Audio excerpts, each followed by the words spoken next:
Hey everybody, this is Glenn Thrush with Politico's Off Message podcast. We have a special guest on today's podcast. Very excited about it. But before I do that, I want to talk a little bit about something I haven't mentioned much, which is my philosophy behind doing these podcast interviews, because I think it's a little different than a lot of people who've done podcasts. Obviously, I love listening to podcasts, as an increasing number of you have. I'm not so sure how you'll feel after listening to this. But my attitude towards podcasts, my approach is I think a little bit different. I am first and foremost somebody who writes long magazine pieces and long newspaper articles about the inner workings of campaigns or profiles of people. And the process of putting those stories together is a really, for me anyway, a really fun and fulfilling process that you don't normally get in the course of doing regular journalism. When you cover a presidential campaign, the basic job is that of the embed, to ride around on the campaign plane, to go with the candidate to every single event. When you cover the White House, as I did for 2.5, 3 years, your basic job is to show up every day, go to the daily briefing. That's not the way I approach my job. I think that's not the way the people I admire approach their jobs. A lot of what we do, and there's a lot of controversy and a lot of hand-wringing at big news organizations about the use of off-the-record sourcing. But the truth of the matter is off-the-record conversations, more relaxed, in-depth conversations between reporters and sources, oftentimes those sources are acquaintances or friends because you've dealt with them for years and years and years, are much, much more interesting than what appears on the record, particularly in the broadcast media where, and this is not a slight to my friends in cable or on radio, but, politicians come ready for these interviews, and there's a certain epithetical quality to them. By that I mean there is a technique that each side employs, a kind of ritual that's played out in every single one of these on-camera interviews. I think if you just kind of look at some of the Wolf Blitzer interviews with Donald Trump, and Donald Trump is a wild card kind of character, they follow a certain pattern. And both subject and interviewer are really, really conscious of the camera and really, really conscious of the impact of what they're going to say. When I do off-the-record interviews for newspaper and magazine pieces, it's much more relaxed. We're talking much more in the context of the larger world. I'm not, as a reporter, and I think a lot of reporters who cover politics, we're not just interested in the day-to-day. We want to know what the hell it all means. More than that, we want to know who the people we cover are. And the most frustrating, by far the most frustrating part of covering presidential politics or national elections in this country is the distance between us and the subject. It behooves politicians and their staffs to not communicate with us whenever possible. In most cases, we can only cause them trouble. That's a source of tremendous frustration to me because it often comes down to the question of access, being nice enough to a politician to get them to talk to you, and honesty, telling the truth about them. And oftentimes, if you're tough on a politician, they simply don't want to talk to you. A perfect example with booking this podcast, I've had 5 or 6 instances, and I think I've been public about this. Bernie Sanders is one of them, where the staff didn't like things I either wrote, tweeted, or said on the podcast, and they withdrew. So, getting to my philosophy here. My philosophy here is to take a print interview, the attitude and the approach that I have in an off-the-record print interview with a newsmaker, bring it into the light and have it in a podcast context. So it's almost flipped over.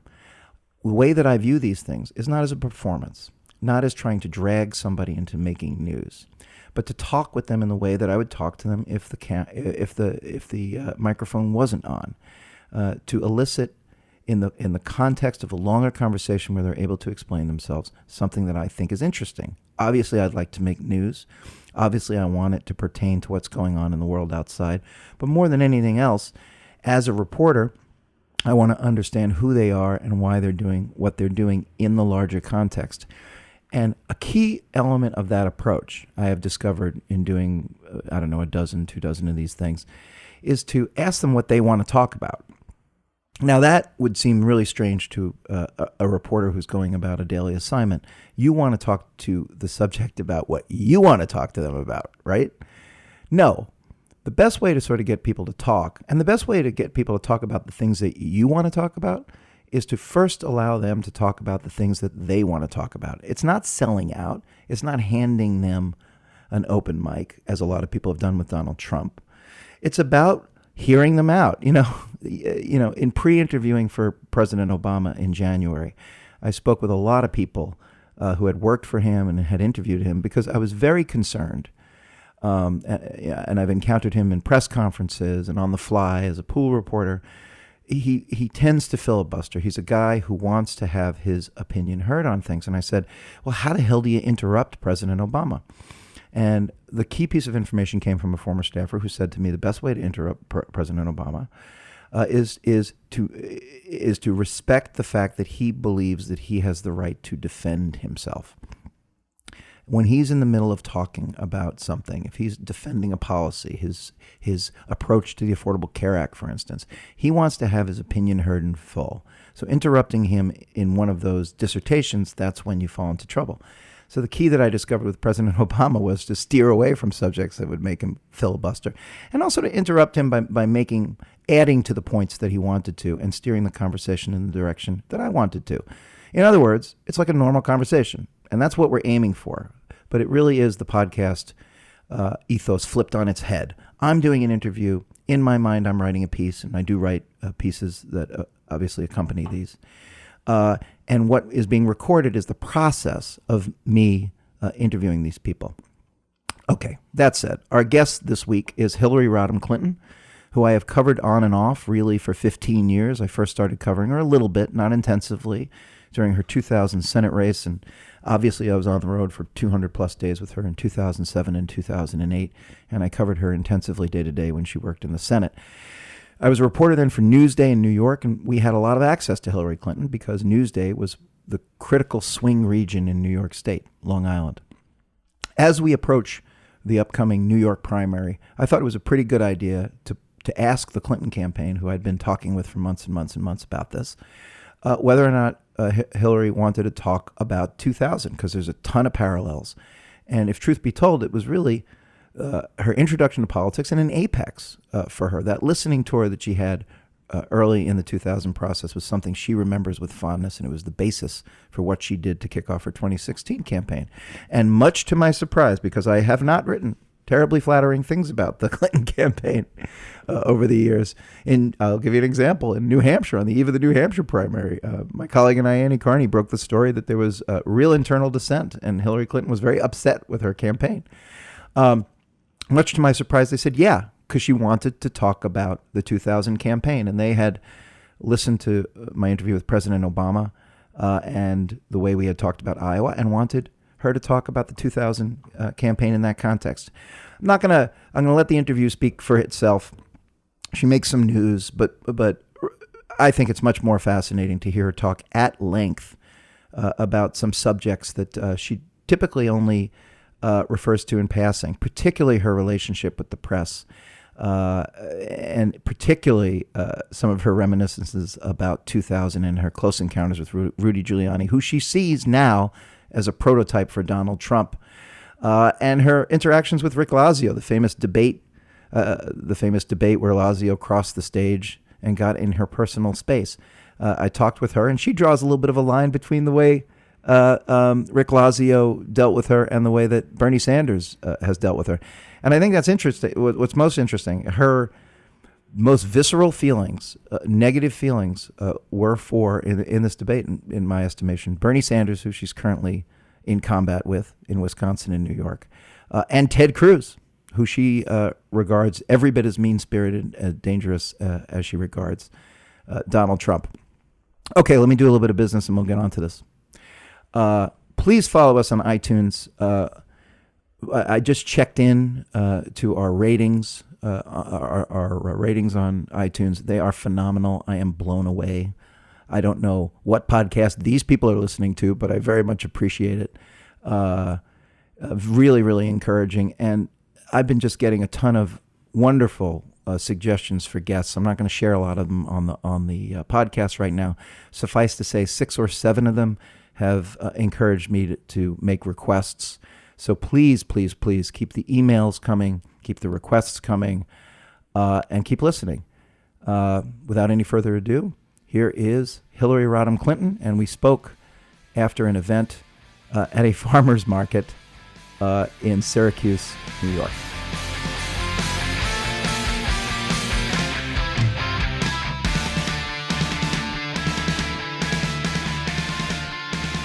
So, Secretary Clinton, the last time I sat down with you, I was working for Newsday.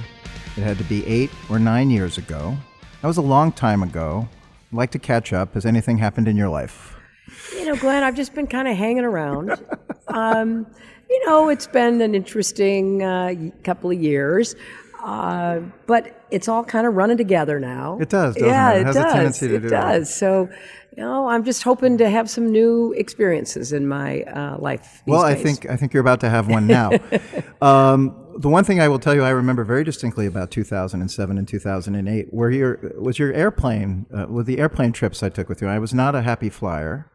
And nothing ever seemed to bother you. I mean, we were in some really hairy situations, and you would sleep your way through it. Right. That is the answer to everything. When you're facing a difficult issue that you absolutely can do nothing about, in this case, right. I can't fly the plane, I can't change the weather, falling asleep, you'll either wake up and things will be fine, or you won't. Wow. I didn't expect you to get existential this quickly. Well, but flying on an airplane, the whole thing makes no sense to me. Does it make sense to you? No, not at all. I mean, how it works, how the whole, science of it, aerodynamics, actually manages to keep us afloat. I'm constantly amazed. Were you ever nervous on a flight? I wasn't by the time you and I were flying around together. Early on, back in Arkansas, we would fly on anything. Right. I flew on crop dusters. I flew on planes that were so small, they were just two-seaters, and you felt like you were putting on a pair of pants. So I've been on planes where doors have flown off. I've been on planes where you land in a field. I've had some adventures some decades ago that I think set me up for just knowing that once I put myself on the plane, I was just going to have to take a deep breath and hopefully enjoy it. But really, you're not joking. That is a philosophy about just sort of putting that out of your mind and going.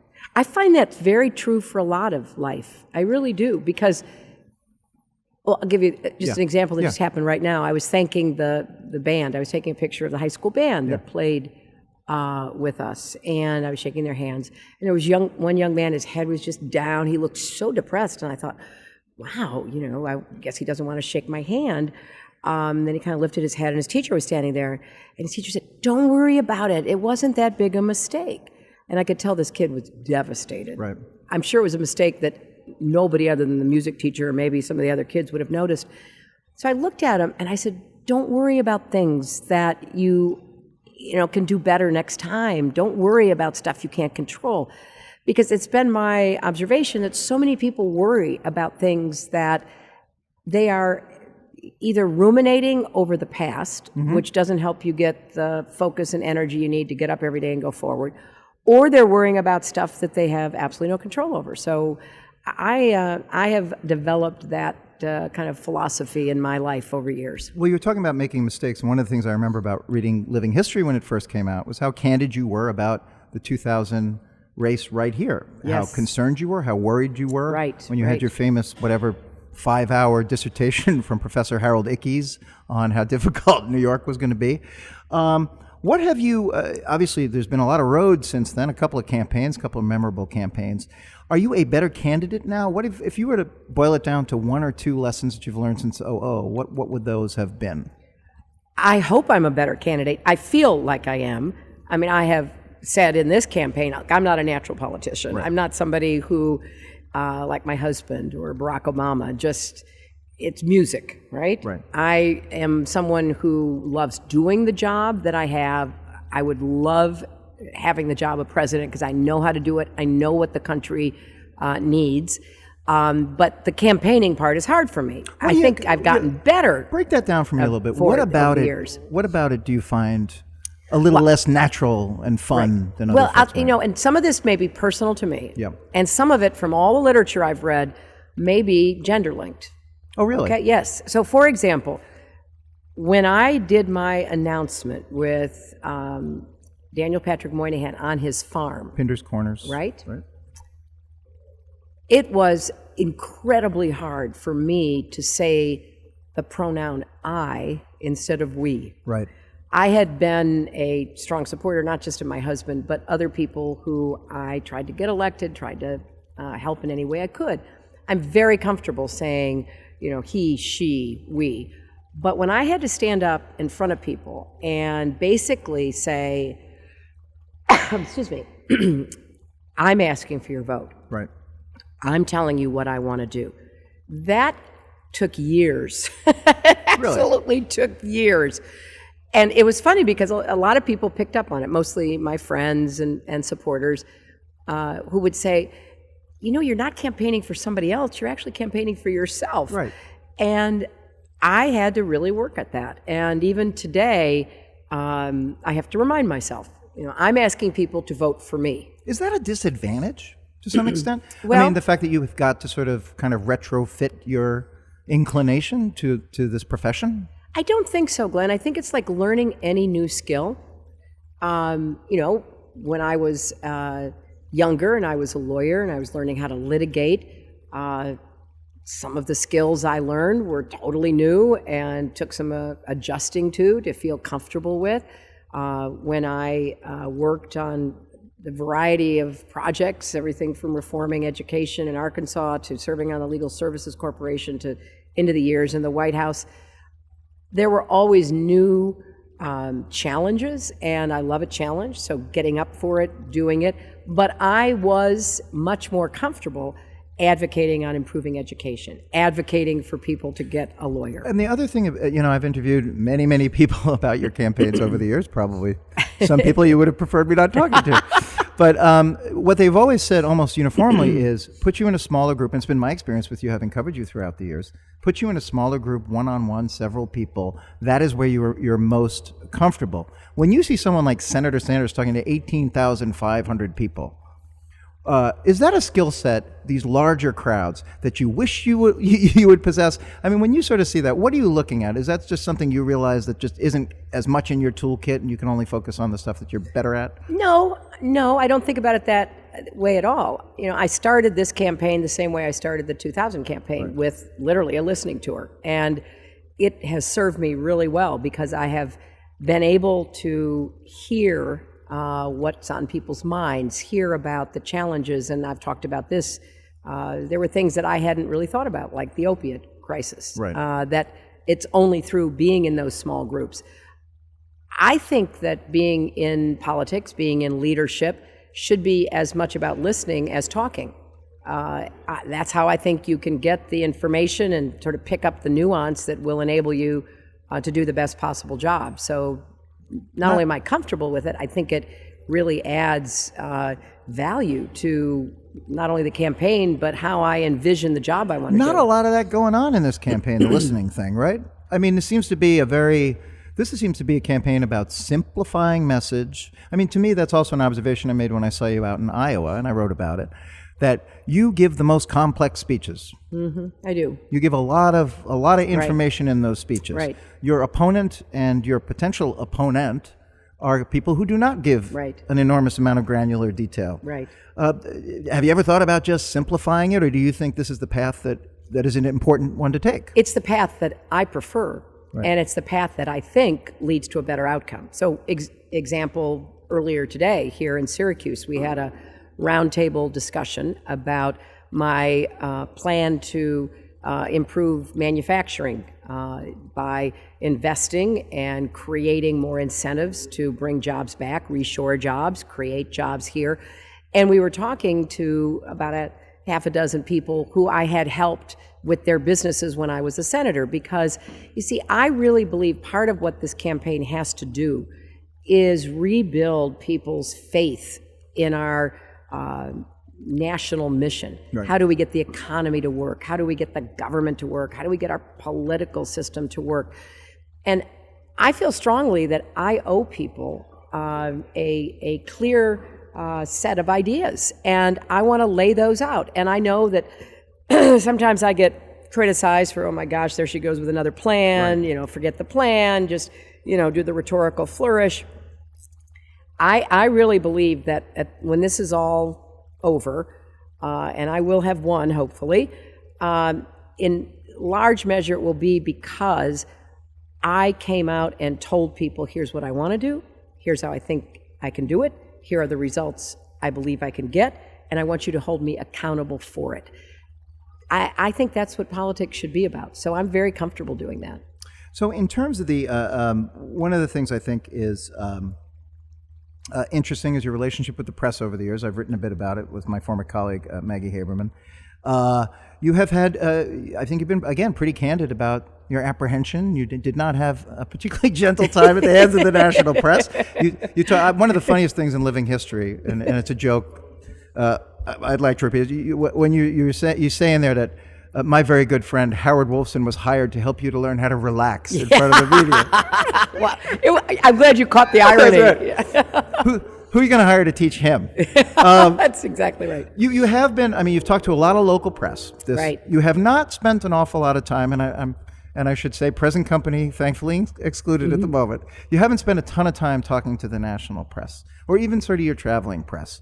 Is that going to change over time? Is there a strategy behind it? Talk to me a little bit about that. Well, actually, I think that if you looked at all the national interviews we've done, for example, Right. Predominantly TV, but also radio, also online, we've done more than maybe is apparent. And I do think I have to keep doing more. And we do talk and have obviously tried to pay attention and support the traveling press as well. But I pay a lot of attention to local press because what I find in talking to local press, not only do I lots of times learn something, but there is an openness with the local press where once you get to a national press position like yours and the others that are traveling with me, you're really under, in my impression, a kind of pressure to produce a political story. That's your job, a headline, right? I totally get it. But what I get when I talk to the local press, and I've done countless local TV interviews, print interviews, is that they will actually say, well, this is the problem that we're having. What do you think about it? So there's actually a conversation that goes on. And I find that, very helpful because especially in, the early states and some of the states that we've already competed in, it was useful to pick up sort of a cue from somebody in the local press. Right. And so it's mutually kind of beneficial. And it also helps in terms of when you're ramping up and stuff, having fewer opportunities to make mistakes and have them amplified. I mean, it's not a terrible strategy. I think there's that, but there's also, if you look at coverage, the number of viewers in a area of a state who watch the nightly news still, I bet if you were to divide it up, I haven't done this exercise, but just hypothetically, if you were to divide it up, there's a higher per capita percentage watching than there is if you took the whole country on national interviews. Yeah. So you really get feedback almost immediately from people who are watching. So I think it's a useful way to communicate. Well, I had a really interesting interview a couple of weeks ago with Jill Abramson, the former editor of the New York Times. Right. Did you? I hope you had a chance to. I did. I read it, and I also just read her piece in The Guardian. It was interesting. What did you think of it? In it she says, and her words, not mine, that people who say that you have a trustworthiness or lying issue are in fact mistaking it, that it has to do with being sort of guarded. That is her kind of general thesis. Well, I really appreciated it, and she actually pointed to PolitiFact, which has analyzed all of the candidates and those of us remaining in this race on both sides, and by a long shot, I've been more straightforward, more likely to try to explain things in a open and truthful way than my opponent, Senator Sanders, or any of the Republicans. So, that is, I think she referenced that in her second article. That's not an opinion. That is the way they add it all up and analyze it.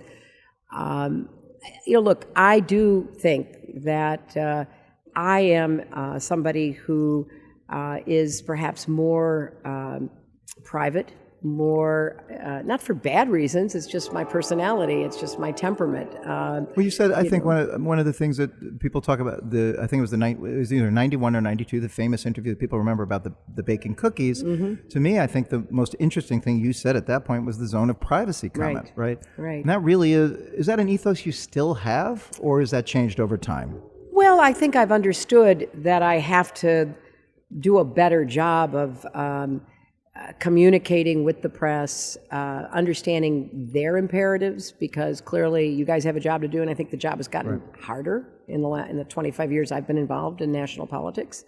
There certainly is a lot more competition coming from many different directions.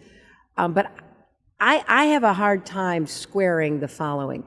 A lot of the people in history who I really admire lived before the hyper information age we're living in. Right. Even if they were governing or solving problems in consequential periods, like the Civil War, or the World Wars, or the Great Depression, or the Cold War, they had a period of time and space to actually think, to be private. Interesting. And you read their biographies or autobiographies, they had time to think about what was happening and how to respond. I don't think human nature has changed in the last 150 years, but the stresses, the demands on those of us in public life have just exploded. How do you put that genie back? Well, the one thing I would point out is Lincoln did throw a couple of reporters in jail. Yes, you'll stop romanticize the past. Okay. I agree. But I would. But is there any way to put that genie back in the bottle? Well, the only way I know to do is to try to have some space and time of my own to actually consider and think and not be, reactive all the time, because a lot of the problems, and I think President Obama does this. Right. I mean, your interview with him was, I thought excellent. And in addition to talking about all the issues and saying the nice things he said about me, which I deeply appreciate, you got the feeling that, look, he's a thoughtful man. He's highly intelligent. He wants to get it right by however he defines getting it right. And so he knows he's got to have the time and space to think, to read, to consult. And that's really what I see as well. How do you do that? How do you obviously you do a lot of traveling, and that's we do helpful. a lot of traveling. But how do you sort of do you ever get sensory overload from reading stuff? Do you ever shut things down? Sure, and then you do something entirely different. Take a walk, play with the dogs, go see my granddaughter, sit in front of the TV and zone out. I mean, you've got to do all of that. Right. And I think that that's just for mental health, right? To have that time and space. But to get back to your question about how you sort of create the relationship with the press, which is so critical. You have a job to do. I respect the job. But sometimes I haven't thought through what I want to say. I haven't thought through, or I've asked for information from, 3 or 4 different sources. I haven't had time to digest it. I can't answer the question to my satisfaction. Right. But I know you guys are on deadline. You got to write something. You got to broadcast something. So I do think there's an inherent tension here. And do you think that's why sometimes you get? Is that when you make mistakes? You think that's what we're dealing with some of the time? I think some of the time. Yeah, I think that's true for all of us who are like in this pinball machine right now. It is, and it is a pinball machine. It is. Yeah. Let's talk a little bit about 2000. Obviously, you dealt with the press in a different way in 2000. One of the things that I was talking to some people who worked for you in 2000 in preparation for this interview, and really when you started out here, it was all about Rudy Giuliani. Right. Was. Tell me a little bit about how what that was like preparing for him. A little asymmetrical, and does he remind you of anyone else who might be seeking the presidency this year? Well, let me say. That I was, as you know, recruited to run in New York because he was the candidate. Right. And so I knew what I was getting myself in, although I had refused to commit to doing it because I didn't think I would. Right. But I was worn down by my friends and emissaries from New York. So I knew I was walking right into the buzzsaw. I knew that he took no prisoners, that he was a tough competitor and was going to come right at me. And I watched it. I got into the race in July. He'd been in it already for a period of months. And I watched how he was conducting himself and presenting his kind of political persona. What do you think that was? I think a tough, can-do guy, takes nothing from anybody, stands up to people, pushes through what he believes is right. The typical kinds of descriptors that I think Mayor Giuliani has received over the years. And look, there's a lot of attributes to somebody who is decisive, who is tough-minded, who tries to get people to do what needs to be done. I respect that. Right. But he would go into being from being a tough decision maker into really being a bully. Yeah. And I remember back, I think it was in December of '99, he'd been, coming at me and pushing me. And I think I said something like, I'm just not going to respond to his tantrums. Right. And I felt like that was the best way to deal with an opponent who would try to drag you onto his turf and then use every advantage he had to, really knock you down. There certainly are similarities if I'm the Democratic nominee and Trump is the Republican nominee. Did that mindset with Rudy, and clearly, from people I've interviewed over time and people who talk to you now, this is not a pleasant thing for you to have to deal with. This is not your inclination to want to be put in this position, right? Well, because I don't think it's good for our political system, our democracy, or our future. Just a couple of things that I care a lot about. No, because... But it's also personally like, I wouldn't want to be in that position. But I have obviously thought about this. Yeah. I don't think that, Ted Cruz is any better. I think really? I think he is a very, mean-spirited guy. You can see it from how the Republican Party responds to him. It's a difficult dilemma that they're in, trying to figure out what to do. Some of the things he did even in this primaries to fellow candidates. You think they would cross the line, some of these things? Well, look, I think that certainly I wasn't the object of it, but the people who were quite agitated about it. And I don't think that's good for a presidential campaign. We can have differences. Look, I'm well aware that it's a contact sport. Right. I understand that. But when it gets right down to it, you've got to offer Americans your credentials because it's a huge interviewing and hiring process. Right. And people have to decide, what do I know about this person? Is this the person I want in the Oval Office? Is this the person I want to be both president and commander-in-chief? And that requires a level of dialogue and debate that is civil, that does have a purpose to it other than just making a point. So I feel very comfortable. If whoever I run against, if I am the nominee, I feel very comfortable about it. Now, you knew Trump personally in a different time. Is he different than the person that you encountered? Is this a different kind of a guy? Do you think this process has changed him? Glenn, I didn't know him that well. Right. But I was around him, like a lot of people in New York have been. He was always he was always somebody who liked attention, liked to express his opinion. But I was shocked when he came out the very first day and called Mexican immigrants rapists and criminals.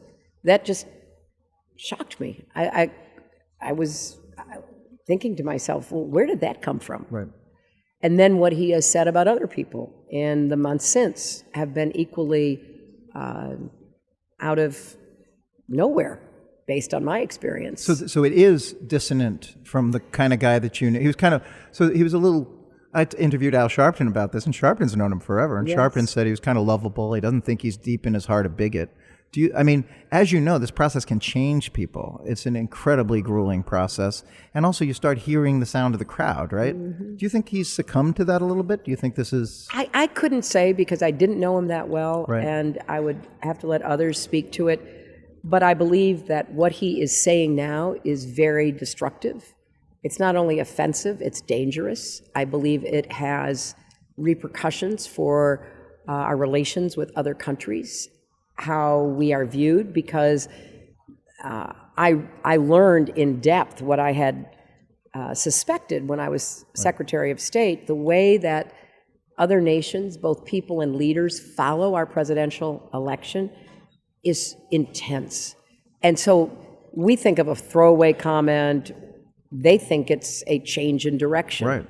And what we've been seeing in terms of response from the European countries, from the Middle East, from Muslim countries. But isn't it also because he's more of a European character? I remember in '99, correct me if I'm wrong, you compared Giuliani to Haider, the Austrian far-right leader at one point in time, in terms of sort of the xenophobia stuff. Who would you kind of compare Trump to? Well, I think it's fair to say there is a demagogic path that Europeans, South Americans, Asians have pursued, and we know where that leads. It uses xenophobia, it uses paranoia, it uses prejudice, it uses nationalism to really stir people up and to begin an us versus them contrast, which is dangerous and is not something we've had in our politics. At a presidential level, we've had a few local and state leaders over the years who have tried to do that. But when you come to people running for president, there's been a sense of both decorum and decency and dialogue that I think has served us well, and I hate to see us. This is outside the American norm, is what you're saying. I feel like it is. It appears to me like it is. Couple of other things. One of the really important moments in your political career, and I think maybe one of the first really big moments you had, was at that debate in September of 2000 with Rick Lazio. Yes, right. I just watched a Jon Stewart clip. It's funny. There was a Jon Stewart clip on it. I interviewed a lot of people who'd worked with you at the time. They saw it. I think Mandy Grunwald was different, and I think Ann Lewis was different. But a lot of the men who watched that viewed that as like maybe Rick Lazio won that debate. Mm-hmm. But a lot of the women who watched it, and the focus groups later showed this, thought that was a significant invasion of space. Right. When you were in that moment, I'm just fascinated by this. Did you realize, were your instincts as a candidate finely tuned enough to realize that this was the moment? I knew it was the moment, but I wasn't quite sure how the moment would be perceived. Really? Yes, because I found it offensive and off-putting, but I often am surprised by how viewers of any television show, not just debates, perceives things differently than I sometimes do. And your description is right. I got out of that debate, and I do think that most of the men thought it was a real moment where Lazio, kind of overwhelmed me and made me look like I was on the defense. Right. And I know Mandy and Ann Lewis, were of a different opinion. I knew that Mandy and Ann Lewis were right the next day, because when I went to my events for the next day, all the women who I encountered were saying, I couldn't believe he did that. I found that horrible. They were just really worked up about what he had done. What was going through your mind when he crossed? Because it's an interesting kind of dynamic in terms of gender. You're clearly a strong person who can defend herself in almost any environment. I think even your detractors would agree to that. And yet here he is doing something which is right. So in terms of like the feminism of that moment, it was an interesting moment, right? In terms of the dynamic. What was going through your head? Like, get the hell over on your side of the stage, or like, what are you doing over here? No, I was watching him do it, and I did have the feeling that it had been rehearsed, that it was something that was supposed to be the big moment. And I was more thinking that it would look artificial. It would look kind of phony. And I didn't want to in any way interfere with a moment that I hoped would reflect badly on him. Oh, that's interesting. Right? Yeah. So it's like President Obama with Raul Castro's handshake. Yes. Right? Like yes. A good analogy. Right. Exactly. Right. And so that's what I thought. Right. And so when I got off, I thought, okay, it was a moment, but I thought, he had to have looked kind of phony, right? And then, people were telling me, oh my gosh, he looked strong and all that. And I was waiting to see what the verdict was. Right. And the verdict was, first and foremost, that he looked aggressive, excessively aggressive, and that it did look kind of staged, and that I was responding appropriately by not, acting back in kind, but just being calm and letting him do what he's going to do. Let him do what he was going to do. Let him finish his performance, and then we'll see where we went from there. So, is this a preview of the way you would deal with it? Because compared to Trump, he is a lemur compared to a gorilla, right? Is that generally in the way? Because look, I wouldn't want to have to face Trump on a debate stage. In terms of the way you're going to deal with that, and obviously we have a primary still to be gotten through. Yes, we do, and I'm not looking beyond them. I know, but yeah, it's got to be in the back of your mind. Is that sort of the way to deal with this guy, or do you have to hit him just as hard? Glenn, obviously we will have to see what happens, assuming I get the nomination, assuming he gets the nomination. Which is a big if. But I actually think that the Republicans who are left, they all agree with each other on issues. Right. They have all taken stands that I vehemently disagree with. I want to keep it on the issues. I want to keep it on the contrasts that exist between me and any one of the Republicans, and that's my preference. In terms of, obviously, Trump made some comments recently, last couple of days, about abortions and penalizing abortions. You've spoken a lot about on the trail. But I want to pivot a little bit to this race, to your current opponent. You were pretty hard on Senator Sanders in terms of his response, where he called it, I believe the term was a distraction. That's right. Amplify for me why you think it is a good deal more than a distraction, and what do you think it says about Senator Sanders that he would describe it that way? Well, first let me say I thought what Trump said was really telling because he kind of broke the fourth wall for the Republicans. They are doing everything they can to make abortion, if not illegal, inaccessible, unaffordable. And as they close Planned Parenthood clinics, as they keep imposing all kinds of restrictions, as they hold up a nominee to the Supreme Court because their ultimate goal is to, have the Supreme Court dramatically erode Roe v. Wade. What Trump said was deeply offensive, but I keep reminding people not so far off from what they all believe. Is your point about Cruz? My point about Cruz, my point about Kasich. Kasich is absolutely. So let's not just focus on Trump. We need to focus on Trump as the tribune, if you will, of the most extreme statements about limiting abortion, criminalizing it, punishing women and doctors. But he pulled the cover off of the Republicans' efforts to kind of dampen that down during an election. But you don't think this is a sideshow compared to income inequality? Absolutely not. I don't think any right that we have is less important than any other issue. I have said repeatedly, I am going to attack income inequality, and I think I have a pretty good plan to do so. I don't just tell you what I'm against, I tell you what I'm for and how I would do it. But there are other forms of inequality. There is desperate education inequality in America, and I think every kid deserves a good teacher in a good school, regardless of the zip code that he or she lives in. And racial inequality, as you made very clear. Racial inequality, sexual orientation inequality, gender inequality. So when somebody says, yeah, it's important, but let's talk about the really important issues. Don't let us get distracted from hearing the same thing we've heard now over and over again Right. about income inequality.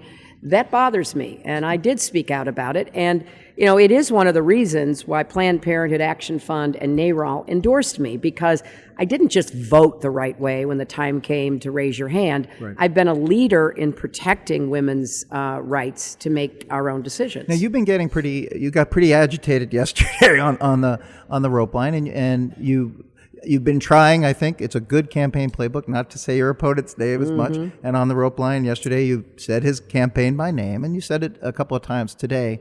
It seems like you're getting, from my perspective, in the back of the hall, from the cheap seats, that you're getting a little agitated by kind of the tone of this campaign. Do you think things are getting a little bit too chippy on his side? Chippy's a great word. I haven't heard that word Hockey. in a long time.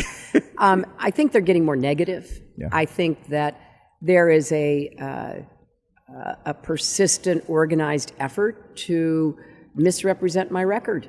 And I don't appreciate that. And I feel sorry for a lot of the young people who are fed this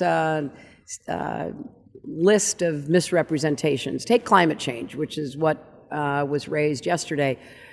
You know, I was a leader on it in the Senate when I was there. I worked hard to make a difference when I was Secretary of State. Starting in 2009 with President Obama, I helped to lay the groundwork for the Paris Agreement, which was hard to get, which is so critical. I thought it was a singular accomplishment by President Obama. Bernie Sanders, criticized it and rejected it before it was even finally produced. So there's a difference between what I did as Secretary of State, starting the Clean Air and Climate Coalition to go after methane and black soot, to go after cook stoves, which is a major promoter of pollutants by, really upping the Alliance for Clean Cook Stoves. I have a long record of going after the polluters and the big oil interests. I voted against the 2005 energy bill. I've been trying to take the subsidies away from big oil. And when you have supporters of a campaign who are repeatedly given inaccurate information. And you think it's not just supporters, you think the campaign is goading Absolutely. this. I have no, look, I've been endorsed by the League of Conservation Voters. They are intimately familiar with both of our records. Things got very tough in 2008, and there was a lot of, I interviewed David Plouffe on this podcast. I asked him, I said, will you apologize for any of the stuff you kind of did in South Carolina? He said, absolutely not, but I love Hillary Clinton. But President Obama made the point, right, which I really appreciated, that, they were pretty tough on me. Right. I understand. I heard that you had not really heard that in those terms before. Was that a moving? It was really touching to me. And, especially his analogy that he understood. He and I kidded about this when I worked with him as Secretary of State, that, I had to do everything he did, just like Ginger Rogers and Fred Astaire, only I had to do it, backwards and in high heels after I'd had hair and makeup done. Right. So I loved the fact that, he was so open and kind about pointing this out, because it is a difference, and it is a difference that a lot of men in politics either don't even notice or basically ride over. But in this campaign, it is important to me that we stay on the issues. I'm proud that we have largely, up until now, stayed on the issues compared to the Republicans who have descended into insults. And I want it to stay on the issues. There are legitimate contrasts, but those contrasts should be based on the facts, what we have done and what we are proposing to do, as opposed to feeding information that is, really inaccurate. Do you feel, is there a tenor difference in the way that Sanders is campaigning against you than the Obama campaign against you in 2008? Do you think there's a sharper... I see your name on a lot more press releases I'm getting from the Sanders people, for instance. Do you feel that there is an acuity to the personal nature of an attack against you by the Sanders folks that wasn't necessarily present during the Obama campaign? Well, I can only tell you what we see, and I don't see it as much as my campaign and my supporters and friends around the country see. But there is, as you well know, a very negative, intense barrage of attacks on anybody who supports me. Right. I did not see that in '08. So for the Sanders campaign to demean John Lewis, who has been my friend for more than 4 decades and is supporting me. And who supported and who changed his opinion halfway through 2008 to support President Obama. And I totally understood Right. that. I called and told him, look, if I were facing the difficult choice you're facing, I don't know what I would do. So Godspeed, do what you feel you must. And so he's back, and he said from his own perspective that he knows my husband and me. He knows we've been on the front lines on civil rights fights and struggles, and that he was supporting us. And when people speak out like that, you can take their opinion, either believe it or discard it, but to engage in ad hominem attacks and harassment, which is what is going on, I just think is out of bounds. 2 more questions before your people kill me. No killing permitted. No killing permitted. The Goldman, obviously you've taken a lot of hits on the Goldman Sachs thing. Can you just sort of explain in general, as opposed to sort of defending on this, why you chose to do it and why you chose not to undo it? I mean, you've been pretty adamant about not being necessarily apologetic about it. I mean, do you think, was it something that you felt you needed to do for your family? Is it something you just wish you hadn't done? Look, I have a record when it comes to the financial industries market. I have a long history of opposing a lot of what they're doing, trying to change behaviors. And I never voted for a bill that unleashed swaps and derivatives the way Senator Sanders did. So my record is actually quite a contrast with his record when you really look at what caused the collapse in '08, because it wasn't just the big banks. It was investment banks like Lehman Brothers. It was AIG, the big insurance company. It was Countrywide Mortgage. So I think it's important to, try to put what happened into context. And my plan to rein in Wall Street is far more comprehensive and actually focused on the problems of the future than what he's saying. It took me a while after hearing him in the campaign to realize he was talking as though Dodd-Frank never passed. He was talking about we need to, break up the big banks. And he was saying things like, on my first day, that's what I'll do. And I stopped one day and I thought, Dodd-Frank was passed. The toughest regulations since the Great Depression. And in fact, there is now a process to break up the banks if that is what is called for. So I found it a little bit bewildering that based on my record and based on my proposals, that anybody would be raising questions about anything. Because people who ask me to speak, whether they're auto dealers or cardiologists or banks, they know where I stand because I've been very transparent and open about that. One of the big final questions, swear to God, you may question my faith, but I mean it. One of the big differences between 2000 and right now was the relative strength of the parties. And one of the you could argue that your husband's last administration was really the last time that the centralized party structures, I wouldn't say dominant, but were powerful centralizing factors. We've clearly seen on the Republican side it's Mogadishu, right? On the Democratic side, there's been some weakening of that as well, evidenced perhaps by the rise of an independent, self-described democratic socialist as a serious Democratic contender. When you campaigned in 2000, you were an ally of Judith Hope. You made down-ballot candidates an important priority. Senator Sanders said yesterday that he wasn't sure that he would necessarily, I'm perhaps getting the language wrong, he wouldn't necessarily campaign for down-ballot candidates. So 2 questions out of that. How important is it that the President of the United States is from your perspective, should you get elected, is a big D Democrat? And is Bernie Sanders a Democrat? Well, let me say, I think it's very important because from my firsthand knowledge, a president wants to get things done. And yes, you can work to reach consensus with the other party, but you're going to be wielding a stronger hand the more Democrats you have. And it's also important for your priorities to be implemented that you have Democratic governors and Democratic state legislatures. Look at what happened with the expansion of Medicaid. Right. When the Supreme Court said, Affordable Care Act, yes, it's constitutional and legal, but you can't require the expansion of Medicaid.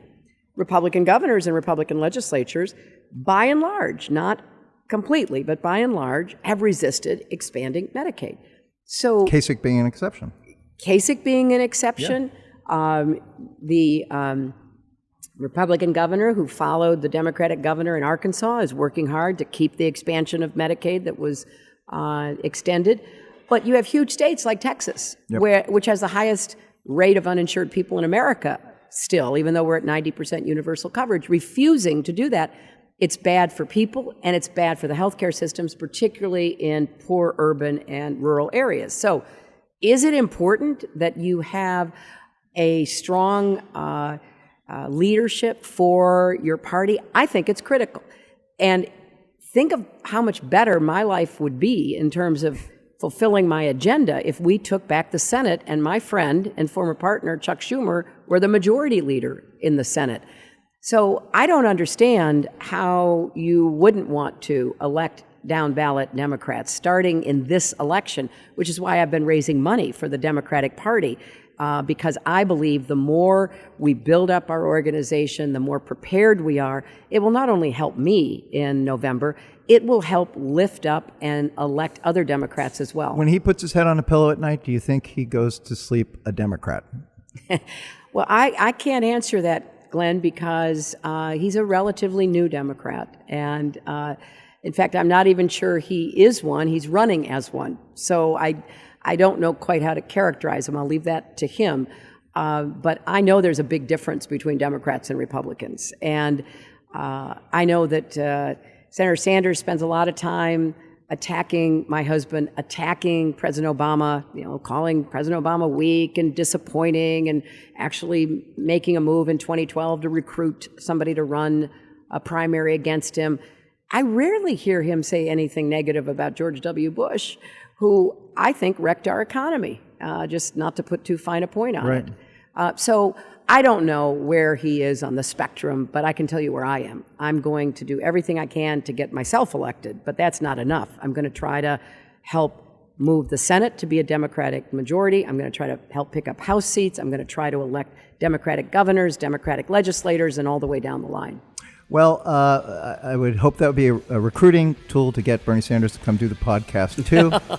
And I was going to call you Senator Clinton. That's good. I loved being a senator. It's been a while. I guess right now you'll be honorary senator because you're here in New York. Thank you so much for taking the time. Great to talk to you, Glenn. Thank you.